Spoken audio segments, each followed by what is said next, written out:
चौथा पद पढ़ना, बड़ा अच्छा है खुदा का वचन, बड़े ध्यान के नाल सुनना है। हाय ये जाति, हाय ये जाति पाप से कैसी भरी है। ये जाति पाप से कैसी भरी हुई है। हाँ जी, ये समाज अधर्म ये से समाज कैसा अधर्म से, अपराधों से, बुराइयों से कैसा लदा हुआ है। हाँ, इस वंश के लोग, इस वंश के लोग कैसे कुकर्मी हैं। कितने कुकर्मी हो चुके ने। ये बाल बच्चे कैसे बिगड़े ये हुए हैं। बाल बच्चे कैसे बिगड़ गए हैं। उन्होंने यहोवा को छोड़ दिया, उन्होंने यहोवा को छोड़ दिया है। उन्होंने इज़राइल के पवित्र को तुच्छ जाना उन्होंने है। इज़राइल के पवित्र परमेश्वर को तुच्छ जाना है। वे पराए बनकर दूर हो गए वे हैं। पराए बनकर दूर हो गए। खुदा का वचन है, आगे बढ़िए। तुम बलवा कर करके क्यों अधिक मार खाना चाहते हो। ओ तुम बलवा कर करके क्यों अधिक मार खाना चाहते हो। हमें मार पड़ रही है, हमें मार पड़ रही है। हमारी गलतियों की वजह से, हमारे पापों की वजह से किसी ना किसी तरीके से हमें मार पड़ रही है। और जब हमें मार पड़ती है हम उसको महसूस नहीं करते। खुदा का वचन है। ये जाति कैसी बिगड़ गई है। ये समाज अधर्म से भरा हुआ है। आज बहुत सारे बदियां, बुराइयां, गुनाह, गलतियां, कसूर हमारे बीच में आ गए हैं। ऐसी बदियां, ऐसी बुराइयां जिनकी सजा वो चलती हुई आग है, जिसकी सजा वो नरक की आग है। एक बार ब्रदर डीजे दिनकर ने प्रचार करते हुए एक बात कही। वो अपने बच्चों को लेकर एक स्टील फैक्ट्री में गए कि वहां पे लोहा है वो कैसे पिघलता है और उसके औजार कैसे बनते हैं। गेट पे उनका एड्रेस नोट करते हैं, पूरा रजिस्टर में एंट्री होती है, फोन नंबर नोट करते हैं और फिर एक गाइड देते हैं उनको स्टील फैक्ट्री दिखाने के लिए। जब फिर वो फैक्ट्री देखने के लिए ब्रदर डीजेस दिनकर गए बच्चों के साथ, तो वो दिखाता गया। लेकिन लास्ट में वहां पे पहुंचे जहां पे लोहा पिघल रहा था और वो आग इतना बड़ा सरिये, इतने मोटे सरिये जो है वो पिघल रहे हैं। आपको पता है तवाई की परत छोटी सी होती है और उस पर रोटी पकती है, हमारा हाथ लगता है जल जाता है तवे पे, लेकिन वो आग से पिघल नहीं रहा। इतना मोटा लोहा जो पिघलेगा तो वो आग का टेम्परेचर, कितनी भयानक आग होगी वो। जब प्रभु के दास ने उस भयानक आग को देखा जिसमें वो लोहा पिघल रहा था, तो एकदम उसके मुंह से निकला, ये आग इतनी भयानक है तो फिर वो आग कितनी भयानक होगी।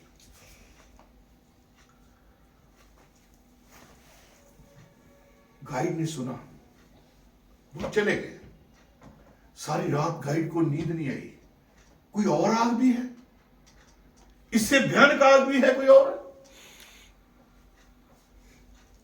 मैं चाहूंगा अगर स्विच ऑफ कर दो सारे के सारे, सिर्फ जो रिकॉर्डिंग हो रही वही करें ताकि किसी का फोन ना आए। आज क्रूसिफिकेशन का दिन है। क्रिश्चियनिटी में एक अहम दिन है। लॉर्ड जीसस क्राइस्ट का वो दिन है जो पूरी दुनिया आज, और हम तो केवल 2 बजे तक बैठेंगे या 2 से 5-10 मिनट ज्यादा हो जाएंगे, लेकिन बहुत सारे ट्रेडिशनल चर्चेस हैं यहां पे पूरे 12 बजे आराधना शुरू होती है और 3 बजे तक चलती है और लोग बैठते हैं। लेकिन हमें आदत नहीं कि खुदा के कदमों में समय दे सके। उसमें भी हमने अपने फोन, हम दुनिया के साथ अटैचमेंट रखना चाहते हैं।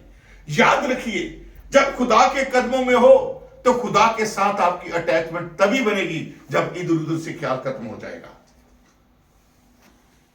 खुदा का वचन हम सुन रहे हैं।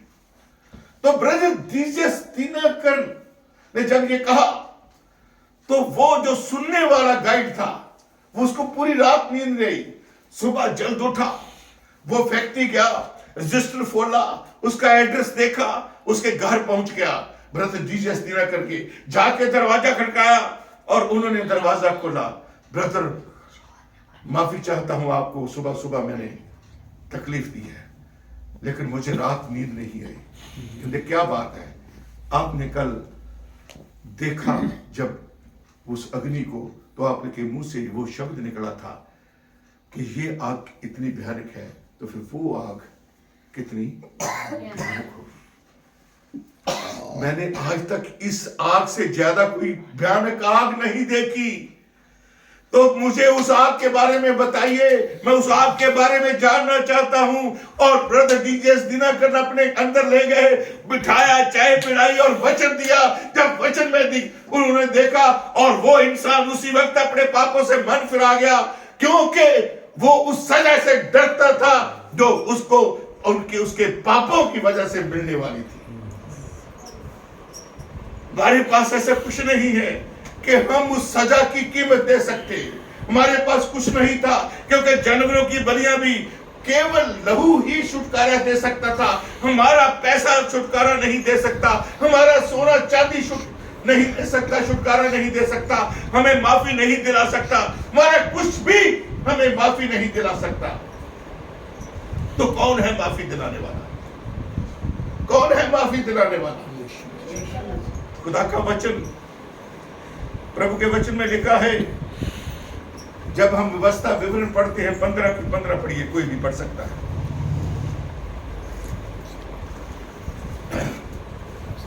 15 की 15 पढ़िए। और इस बात को स्मरण रखना कि, इस बात को स्मरण रखना, इस गल नू याद रखना। हाँ जी, कि तू भी मिस्र देश में दास था, तू मिस्र देश में गुलाम था। इस बात को याद रखना। Hallelujah, hallelujah. प्रभु कहता है कि तू इस बात को याद रखना कि तू भी मिस्र की में गुलाम था। लेकिन प्रभु के वचन में जब हम न्यू टेस्टामेंट में पढ़ते हैं, तो वहां लिखा है रोमी के खत में, जो पाप करता है वो पाप का गुलाम है। जो पाप करता है वो पाप का गुलाम है। जो शराब पीता है वो शराब का गुलाम है।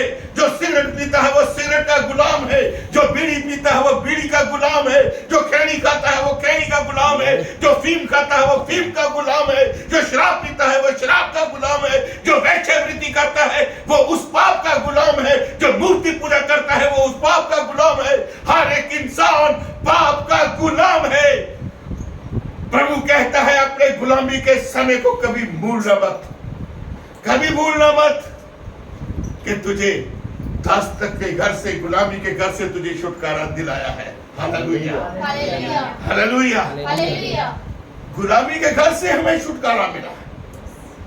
हम अब पापों के गुलाम हैं।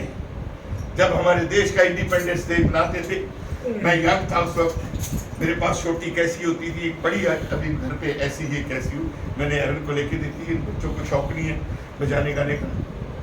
मैं चर्च में बजाता हूँ, उसके साथ एक स्पीकर रखा होता था लेके मैंने, वो स्पीकर लगा रहे थे तो उसमें बैटरी रखी होती थी।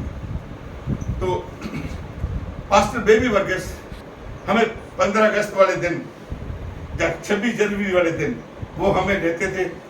तो हम पूरे 12 दरवाजे शहर के, सिटी के, यरूशलेम के कितने दरवाजे हैं पता आपको? 12 दरवाजे। अमृतसर के कितने दरवाजे हैं? 12। Hallelujah, hallelujah. तो 12 के 12 दरवाजों में जाकर हम आजादी के दिन, हम वो स्पीकर छोटा साथ होता था तो हम प्रचार करते थे। पहले हम वो बजाते थे, गाते थे, लोग इकट्ठे हो जाते थे। और फिर पास्टर जी की भाषा ऐसी थी, वो केरला की हैं, तो वो मुझे बोलते थे ब्रदर इमैनुअल आप प्रीच करो। तो फिर हम प्रचार करते थे, पूरा शहर के चारों तरफ प्रचार करना। Hallelujah, hallelujah. तो प्रचार में क्या बात होती थी? आज हमारा देश आजाद है। हालेलुया। हम गुलामी से, अंग्रेजों की गुलामी से आजाद हो गए, लेकिन आज नफरत की गुलामी, आज ऊंच नीच की गुलामी, आज हमारे देश में बदियों और बुराइयों की गुलामी अभी भी है। परमेश्वर चाहता है हम उस गुलामी से भी छुटकारा पाए। हालेलुया। इन सब्जेक्ट ये होता था हमारा प्रचार करने का। खुदा चाहता है हमें छुटकारा मिल जाए, खुदा चाहता है हमें आजादी मिल जाए। प्रभु ने साफ कहा इस्राएलियों को बोल कि वो इसको बात को ना भूले कि वो कभी मिस्र के उस गुलामी को कभी नहीं भूलना। Hallelujah, hallelujah. तो खुदा का जो वचन है 8 की 14 भी पढ़िए किसी की।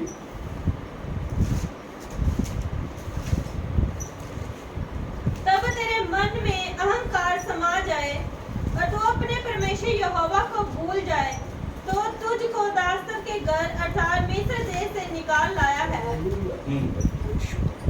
और उस बड़े और भयंकर जंगल में से ले आया है। हाँ, उत्थों कट के तू ले। बहुत पुरानी गल है। यूएसए ਦੇ ਵਿੱਚ, यूएसए में एक आदमी था जॉर्ज व्याट। उसकी बीवी, उसके बच्चे थे, बच्चे छोटे थे। तो अमेरिका की जंग लगी थी किसी के साथ, और ऐसा माहौल बन गया था कि हर परिवार में से एक आदमी जंग में जाएगा। तो ऐसा हुआ कि जॉर्ज व्याट को भी नंबर इशू हो गया। एक नंबर अलॉट कर दिया गया कि तेरा नंबर ये है सिपाही का, तू आगे जंग में जाके लड़ेगा। बहुत परेशान था वो। मेरे बच्चे छोटे छोटे हैं, इनका पालन पोषण कर को मैं मर गया जंग में तो क्या होगा। उसका एक दोस्त था, वो कुआरा था, रिचर्ड प्यार उसका नाम था। वो उसके पास आया, वो कहता है जॉर्ज मैं तेरा दोस्त हूं, तू ऐसा कर, वो मुझे नंबर दे, जब मेरे साथ चल, हम गवर्नमेंट ऑफिस में जाते हैं, वहां पे जाके रिक्वेस्ट करेंगे कि इसकी जगह पे मुझे भेज दो, मैं लड़ूंगा तेरे लिए, तेरी जगह पे मैं जाऊंगा। तो गवर्नमेंट के अधिकारियों ने वही नंबर उसका रिचर्ड को अलाउ कर दिया।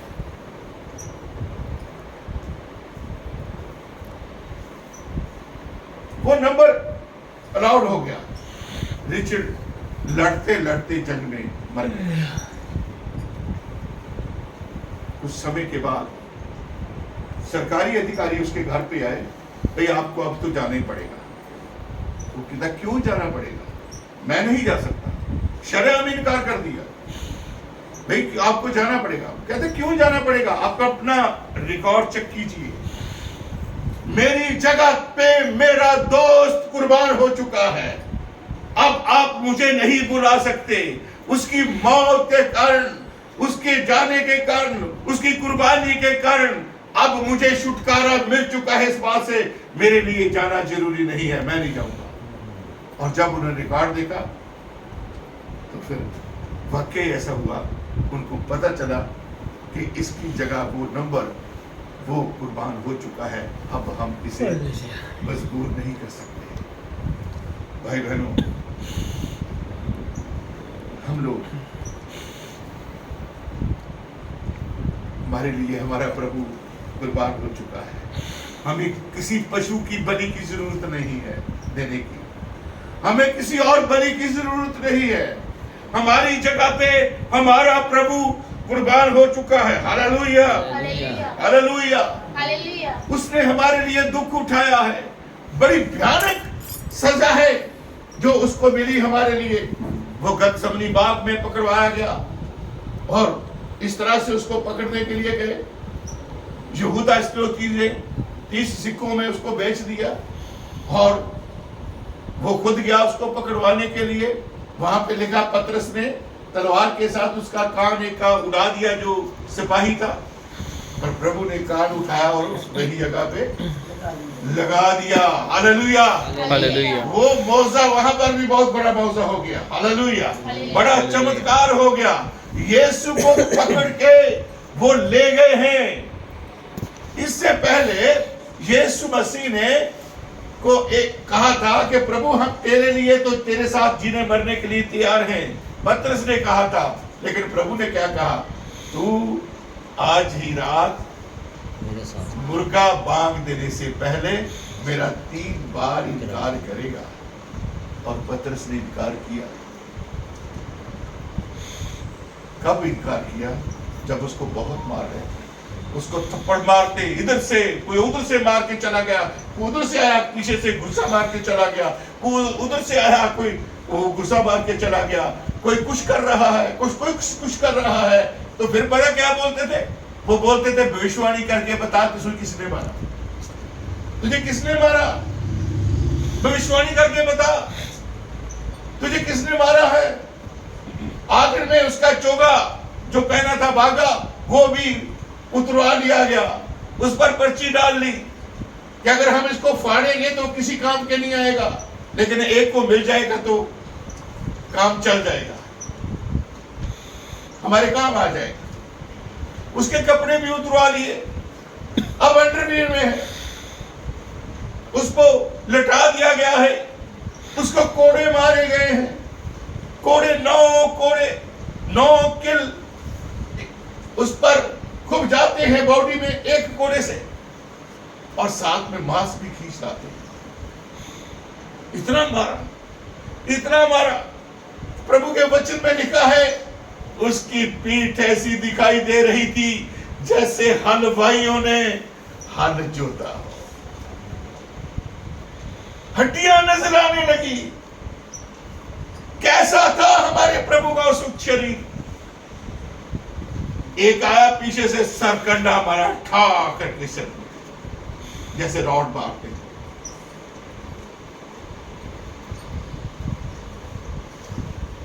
इतना दुख दिया उसको, उसके मुंह पर थूका, उसकी दाढ़ी को फट के खींचा,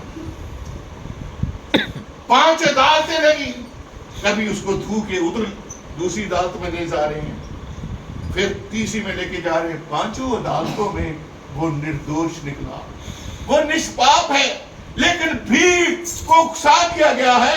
बड़ी भीड़, एक बहुत बड़ा मॉब, आज भी बहुत हिंदुस्तान में बहुत सारे मॉब आते हैं, चर्चेस पे अटैक कर देते हैं, बहुत बुरे हालात हैं।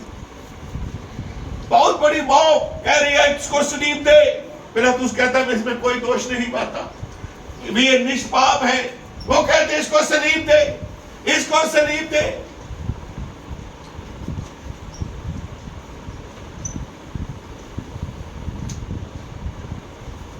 पिलातुस ने पानी मंगवाया, हाथ धोए, मैं इस बेगुनाह के खून से अब मुक्त हूं, ये खून आप पर और आपकी औलाद पर पड़े।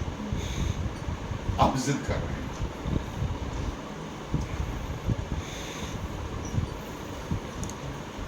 हेरोदेस पिलातुस का फासला 30 किलोमीटर था। हेरोदेस के पास भेजा, वहां से फिर पिलातुस के पास आया। कोई गाड़ी नहीं, आज तो पेट्रोल डीजल की गाड़ी है, रोड्स ऐसी हैं 120 130 की स्पीड पे दौड़ती है गाड़ी,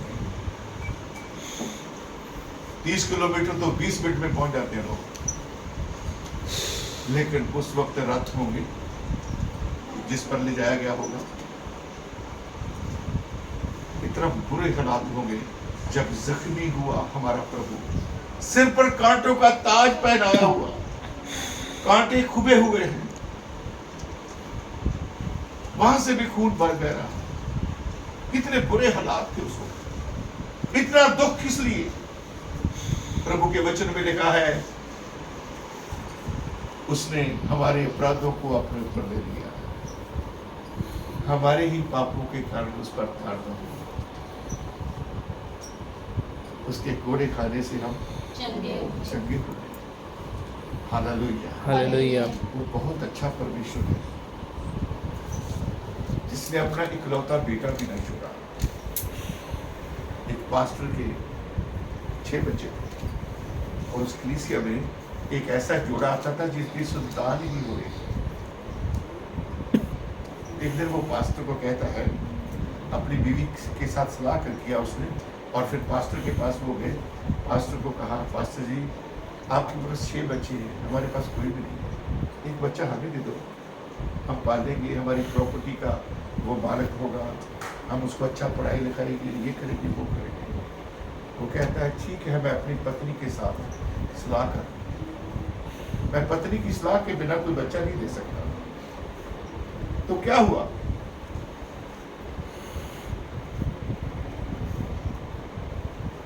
पत्नी के पास पास्टर जी गए कि ऐसे ऐसे ये बात है, एक बच्चा हमें देना है। किसको दूं? बड़े को, वो तो बिना पेनल्टी का है। तो फिर दूसरे नंबर पे वो बेटी है ना, वो बड़ी बेटी है, वो मेरे हाथ में अब तो काम बनाने बटाने लगी, मैं उसको भी नहीं दे सकती। अच्छा चलो तीसरे नंबर पे फिर बेटा, उसको दे दे, मैं उसको भी नहीं दे सकती, वो बहुत होशियार है, स्कूल में बड़ा इंटेलिजेंट है। अच्छा तो उससे नेक्स्ट जो बच्चा है उसको दे दे, वो कमजोर है सेहत में, मेरे पास रहेगा तो मैं उसकी सेहत का ख्याल रखूंगा। अच्छा फिर उसके नेक्स्ट बेटी है जो 5वें नंबर पे, हम उसको दे दें, वो तो मेरी सबसे छोटी बेटी है, मैं उसको कैसे दे दूं? तो फिर 6वां बच्चा जो उसको दे दे, वो सबसे छोटा है, मैं उसको दे ही नहीं सकती। हमारे 6 बच्चे होते हैं, हम नहीं दे सकते। परमेश्वर का इकलौता बेटा उसने दे दिया। हालेलुया। हालेलुया। इकलौता बेटा उसने दे दिया। परमेश्वर ने जगत से ऐसा प्रेम किया कि उसने अपना इकलौता पुत्र हमारे पापों के लिए दे दिया, ताकि हमारे अपराधों के कारण हम पर ताड़ना ना हो। सारा का सारा मूल्य उसने चुका दिया, पांव से लेकर सर तक उसने चोट खाई और अपना खून बहाया, सारा का सारा मूल्य उसने चुका दिया। हमारा मूल्य, हमारे अपराधों का, हमारी सजा जो हमने भुगत ली थी, वो सारी की सजा सजा उसने ऊपर ले ली है। वो बहुत ही अच्छा है, बहुत अच्छा है। इसीलिए तो कहते हैं वो हमारी निराशा को आशा में बदल देता है। हालेलुया। हालेलुया। हमारी निराशा को भी आशा में बदल देता है। वो बड़ा अच्छा परमेश्वर है। हालेलुया। वो बहुत ही अच्छा है। जब हम खुदा के वचन में पढ़ते हैं,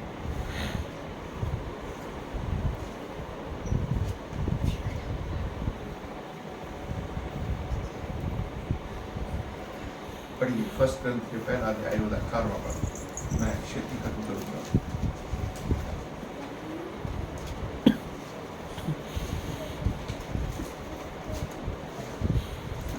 क्योंकि क्रूस की कथा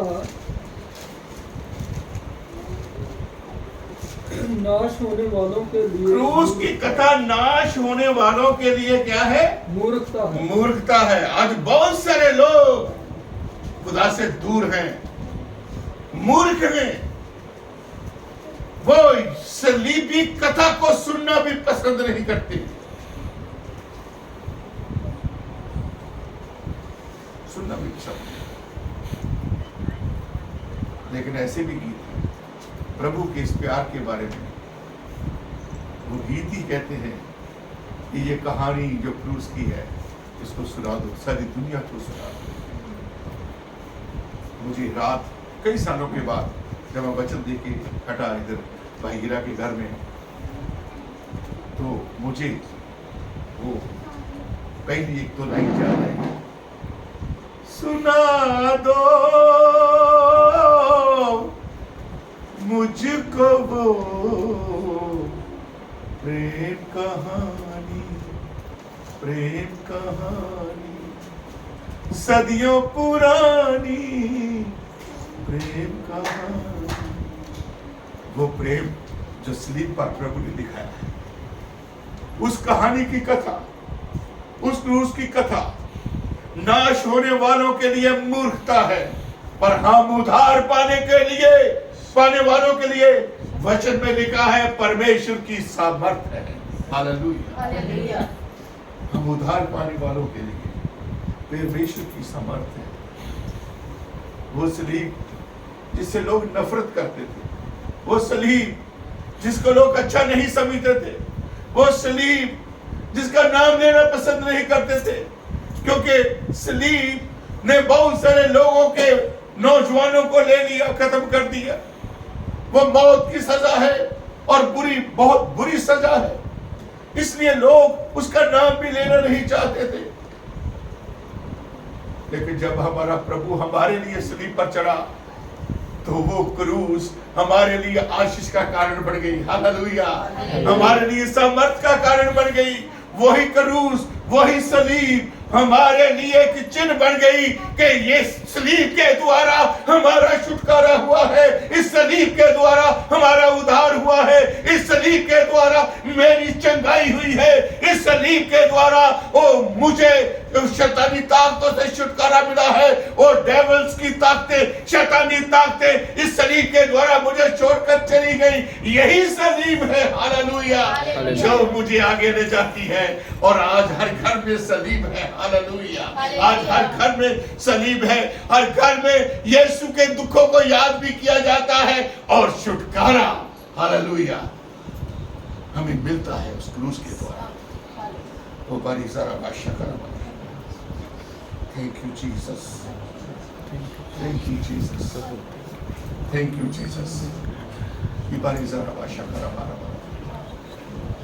वचन तो और भी है, लेकिन टाइम 2:10 हो गए हैं। ऐसे आराधना हमारी 1:30 बजे शुरू हुई थी। चाहते तो वचन हम और दे सकते थे, लेकिन इतना बहुत है। हम कुछ ईस्टर में इसके साथ जो हमारा रेजरेक्शन डे आएगा, थोड़ा वचन क्रूस के ऊपर और देंगे। हालेलुया। हालेलुया। तो हम सब में कितने लोग हैं क्रूस की कथा जिनके लिए उद्धार का समर्थ है? हाथ खड़े करिए। तो वो लोग जिनके लिए मूर्खता है, वो भी हाथ खड़े करिए।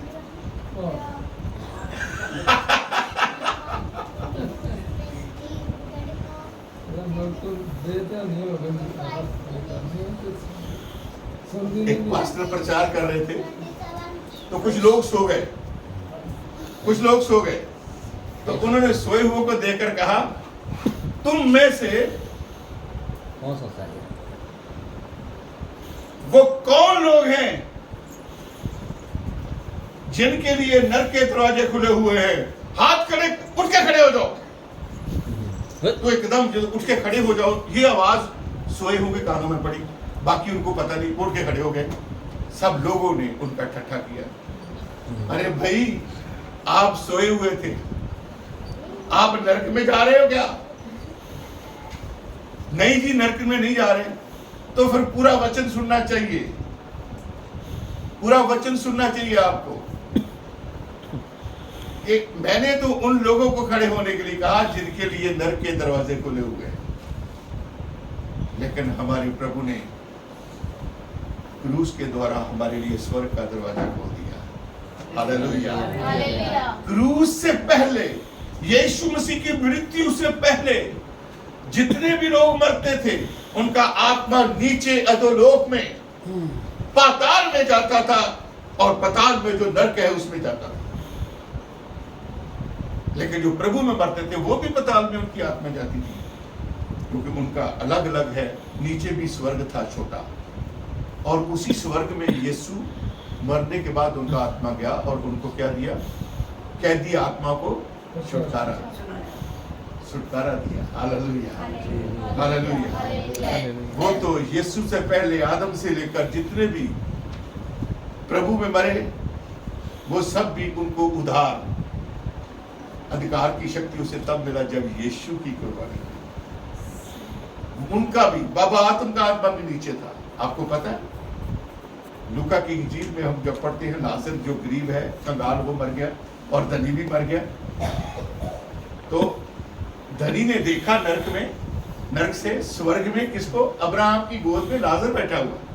तो उसको कहता, प्रभु इसको भेज, अपनी उंगली का पोटा पानी में डुबो के मेरी जुबान पे लगाए।